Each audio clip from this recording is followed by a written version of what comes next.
Dress నెక్కకైనా blouse నెక్కకైనా హ్యాండ్స్కైనా సరే cut work ఏ విధంగా marking చేయాలి, అలాగే సింపుల్గా ఎలా కుట్టాలో ఈ వీడియోలో అయితే పూర్తిగా ఉంటుందండి. ఎక్కడ స్కిప్ చేయొద్దు.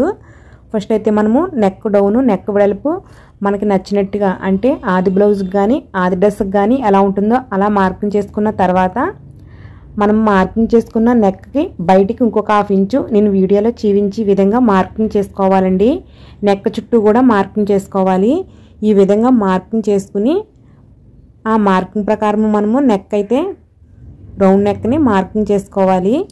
ఈ విధంగా మార్కింగ్ చేసుకున్న తర్వాత మనం ఈ 1/2 ఇంచు ఎగస్ట్రా మార్కింగ్ చేసాం కదా, ఈ ఎగస్ట్రా మార్కింగ్లోనే మనము కట్ట వర్క్ని మార్క్ చేయాలి. దీనికోసం అయితే నేను 2.5 ఇంచెస్ వెడల్పుతో ఉన్న ఒక మూతనైతే తీసుకున్నాను.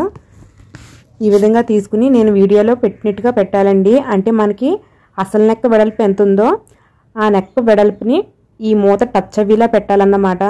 అలాగే ఒక సర్కిల్కి ఇంకొక సర్కిల్ టచ్ అవ్వేలాగా మార్క్ చేసుకోవాలి. ఈ విధంగా మనము కట్ వర్క్ని అయితే మార్కింగ్ చేసుకున్న తర్వాత